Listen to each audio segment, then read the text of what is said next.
ஒரு trade failure, உடனே அடுத்த ட்ரேடு, ஆனால் ரிசல்ட்டு லாஸ்.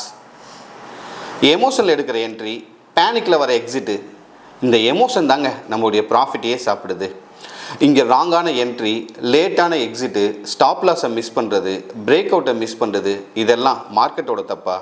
நம்ம டிசிஷன் தான் இங்கே தப்பே. மேனுவலாக ட்ரேட் பண்ணாலே நம்மளால் எமோஷனை கண்ட்ரோல் பண்ண முடியாது. ஆனால் ரோபோ ட்ரேடிங்கில் எமோஷன்ஸ்க்கு வேலையே கிடையாதுங்க. மனுஷன் தவறு பண்ணுவான், ஆனால் மிஷின் தவறே பண்ணாது. இங்கே ஏஐ தாங்க ஸ்டாக்கே செலக்ட் பண்ணுது.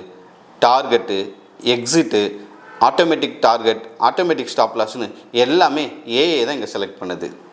ஸோ இந்த ஏஐ யூஸ் பண்ணி ரோபோ ட்ரேடிங் எப்படி பண்ணலாங்கிறத நம்ம வண்டர்லேண்ட் அகாடமியில் அலைஸ் ப்ளூவோட ட்ரேட் ஸ்கூலோட சேர்ந்து ஸ்டெப் பை ஸ்டெப்பாக சொல்லிக் கொடுக்குறோம். அதுவும் இந்த செமினார் ஃப்ரீயாகவே சொல்லிக் கொடுக்குறாங்க. இந்த செமினார் நம்ம திருச்சியில் ஜனவரி 31 சனிக்கிழமை அன்னைக்கு எடுக்க போகிறாங்க அலைஸ் ப்ளூவோட ட்ரேட் ஸ்கூலில். இங்கே லிமிட்டட் சீட் தாங்க, ஃப்ரீ செமினார். மேனுவலை விடுங்க, ஆட்டோமேட்டிக் ட்ரேடுக்கு மாறுங்க. ஸ்ட்ரெஸ்ஸில் இருந்து இம்மீடியட்டாக ரிலீஸ் ஆகுங்க. ரிஜிஸ்ட்ரேஷனுக்கான லிங்கை டிஸ்கிரிப்ஷனில் கொடுக்குறோம், மறக்காமல் லிங்கை கிளிக் பண்ணி ரிஜிஸ்டர் பண்ணிக்கங்க.